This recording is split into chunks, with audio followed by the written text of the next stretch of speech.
A seemingly ordinary American soldier had been imprisoned by the Japanese. Although he was a decent man, he was held as a prisoner. What happened when this soldier finished serving his sentence and was released? Let's find out. The movie opens with a scene set in 1954. In a high-security Japanese prison, there was a prisoner named Nick Lowell serving a 10-year sentence. He was a former American Marine captain and the only non-Japanese inmate in the prison. Because of this, the other prisoners and guards constantly kept an eye on him. Seeing life wasted in such harsh conditions, Nick often remained quiet and somber. One day, while on duty cleaning the bathroom, he noticed 5 dangerous-looking men leaving a room. They appeared menacing and intimidating. After they left, Nick went inside the room and saw a man hanging from the ceiling. Alarmed, Nick immediately called the guards to help the man. However, when the guards arrived, they mistook Nick for the culprit and beat him, sending him back to his cell. But Nick noticed that the room had changed. It was much smaller now, and there was another man present, the very man he had called the guards for. This man was Kiyoshi, a member of the Shiromatsu gang. He revealed that he had a plan to escape from prison but needed Nick's help. In return, Nick would receive the support of the Shiromatsu gang. According to Kiyoshi, the first step required a sharp-edged tool, which Nick had to find. Then, using that weapon, Nick would need to attack Kiyoshi, after which the guards would take him to the hospital, where Kiyoshi's gang members would already be waiting.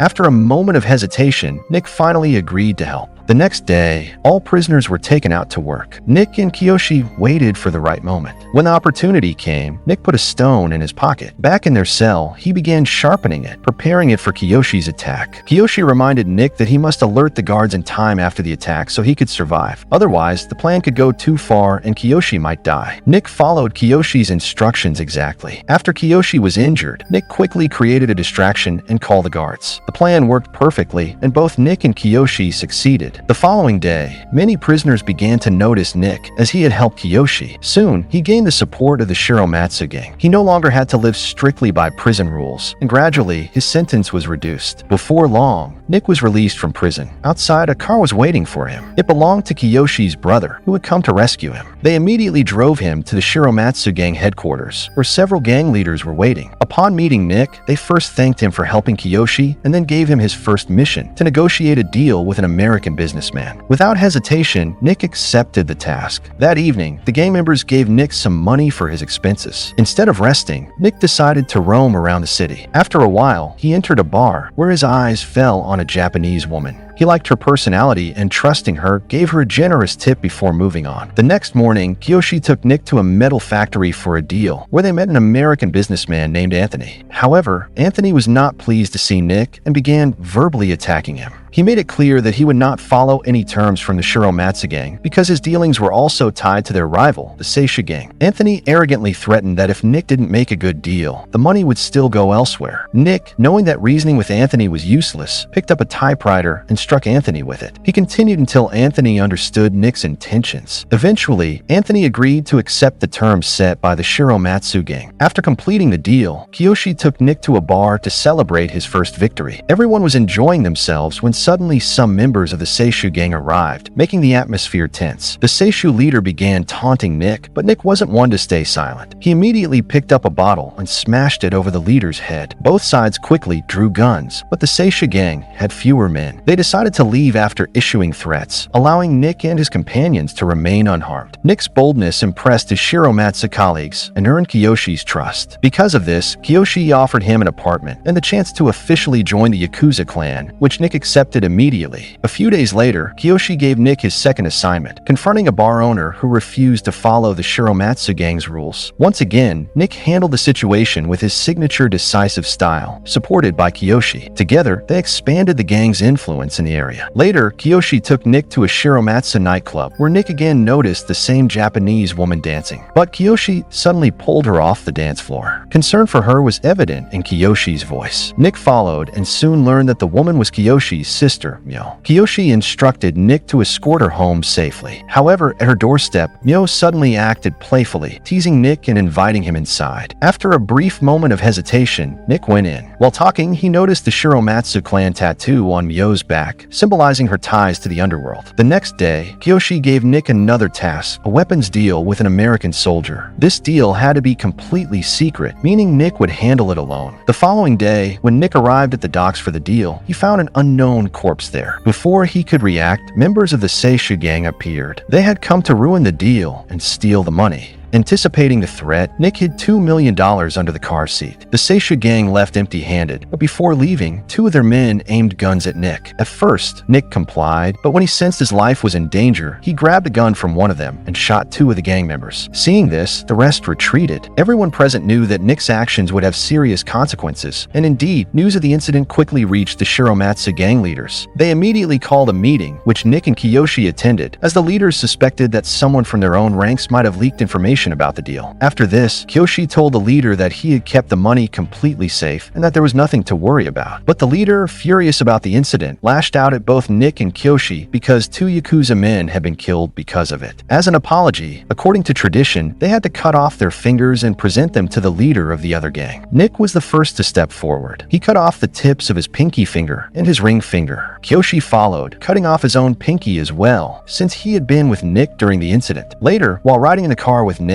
the leader told him that there was a traitor within their gang who was leaking information to outsiders. After a while, their car stopped deep inside the forest, where Nick's inclusion ceremony was about to take place. This was where Nick was formally declared a trusted member of the Shiramitsu gang and their family. The gang's ritual began, and Nick was officially welcomed as one of them. After that, everyone got busy celebrating. During the celebration, Nick went over to Kiyoshi and told him about his relationship with Miyu. At first, Kiyoshi wasn't happy to hear this, since Miyu was his sister. But he also knew well that Nick was a responsible and trustworthy man. After some thought, Kiyoshi accepted their relationship and told Nick that from now on, they were not just friends but brothers. Now Nick was fully part of the Shiramitsu gang. To prove his loyalty, he decided to get a traditional tattoo. The tattoo symbolized the story of a loyal man and served as a mark of devotion. Miyu moved in with Nick, and she was truly happy because Nick had now become a real part of her life. In the following days, Nick rose quickly through the ranks. His influence grew, and people in the gang began speaking of him with respect. One day, while traveling with Miyu on a train, Nick suddenly spotted a familiar face. It was the same man from the Sisu gang who had once tried to kill him. Seeing this, Nick instantly became alert. His first thought was to get Miyu out of danger, so he quickly moved her away from the scene. Meanwhile, some men from the Sisu gang arrived at the Shiramitsu headquarters to meet the leader. They wanted to strike a deal with them, but instead of sending a senior member, they had sent a young man to negotiate. The Shiramitsu leader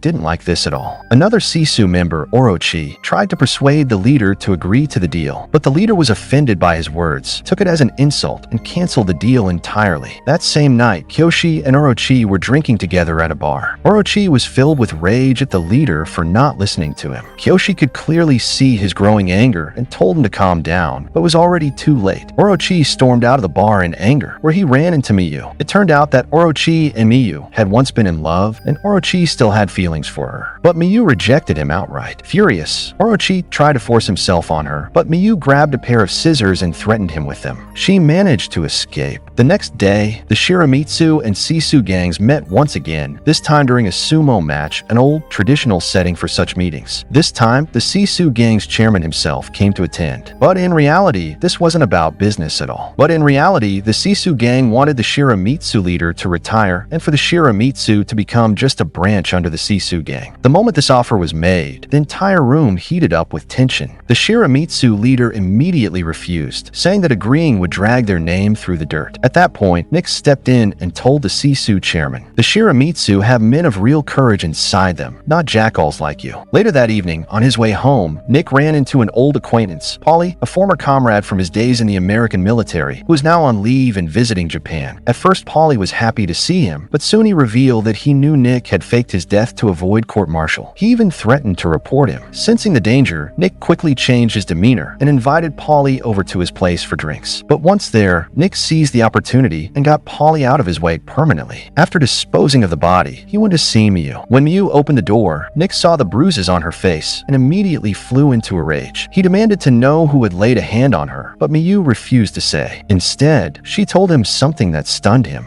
"I'm going to be the mother of your child." Before Nick could even process this, Miyu suddenly asked him to leave. Confused but silent, Nick walked away. Yet her face and the thought of their unborn child consumed his mind. He vowed to himself that no matter what, he would never let any harm come to Miyu or their baby. Thinking about her, Nick went straight to Kiyoshi and told him he wanted to leave the Shiramitsu gang so he could live a peaceful life with Miyu, far from all this bloodshed. Instead of getting angry, Kiyoshi calmly invited him inside and placed 2 swords before him, one meant for those who kill and the other for those who seek peace. Kiyoshi had cared for Miyu Miyu since childhood, and now he truly trusted Nick to take on that responsibility. Nick promised him he would, then picked up one of the swords. Together, they buried Polly's body and erased all traces of it. Meanwhile, at the Sisu headquarters, Orochi had already decided to side with the Sisu, plotting to destroy the Shiramitsu gang from within. The next day, Nick and Kyoshi accompanied their leader to a tailor's shop. The tailor took the leader into a room to measure his suit. A short while later, Nick sensed something was wrong and rushed into the room, just in time to see a man trying to kill the leader. Nick threw himself in to protect him, while Kyoshi came in from behind and shot the assassin. Just as the three of them were about to leave, Sisu gang members stormed in and attacked. Nick and Kyoshi fought them off with courage, but in the chaos, Kyoshi was shot. Seeing him fall broke both Nick and the leader's hearts. Immediately after the attack, the leader called an urgent meeting. There he revealed the harsh truth. There was a traitor among them who had been feeding information to the Sisu gang. With this attack, the gang war had officially begun, and the Shiramitsu vowed to avenge Kyoshi's death. When Nick delivered the news of Kyoshi's death to Miyu, she broke down, sobbing uncontrollably. Her cries filled Nick with even deeper rage. From the very next day, Nick and his allies began taking out the top leaders of the Sisu gang one by one. With every strike, the Shiramitsu gained the upper hand, and victory seemed within reach. But then, one day, the Sisu gang sent a child with a message to the Shiramitsu leader. In it, they proposed ending the war in a single decisive confrontation. Despite the danger, the leader agreed. Soon after, Nick and the others accompanied him to an empty dock where the Sisu gang was already waiting. To everyone's shock, Orochi stood among them. It became clear Orochi was the traitor who had been feeding information to the Sisu all along. Yet, even after this betrayal, the Shiramitsu leader embraced Orochi, giving him one last chance to redeem himself. But in that very moment, Orochi stabbed him in the back, hissing. Now the Shiramitsu were finished. Surrounded on all sides, the remaining members of the Shiramitsu could do nothing. Orochi then turned to Nick with an offer. If he abandoned Miyu, he could walk away alive. But Nick had no interest in his empty words. Just then, a sniper's bullet tore through Nick's leg. Meanwhile, the Sisu gang, with the help of the police, raided the Shiramitsu headquarters, determined to wipe them out once and for all. That night, Nick managed to slip past the Sisu's watchful eyes and reach Miyu. He was desperate to take her somewhere safe, but his mission wasn't finished. The fire of vengeance still burned in his chest. With the sword Kyoshi had given him, Nick marched straight into the Sisu headquarters and confronted their leader. He declared his intent for revenge, but Orochi stepped forward, snatched the sword from him, and mocked him. "You're just an outsider. You'll never truly be one of us." In a single swift motion, Nick struck Orochi across the throat, ending his life. The other members immediately raised their guns at him, but the Sisu leader stopped them. He told Nick to leave, saying his vengeance was complete. Nick returned home, where Miyu had been hidden under the Shiramitsu's protection. When she learned that Nick had avenged her brother's death, she broke down in tears, clinging to him tightly. From that day forward, Nick's stature in the Shiramitsu grew higher than ever. Soon, everyone began to see him not just as a member, but as their new leader.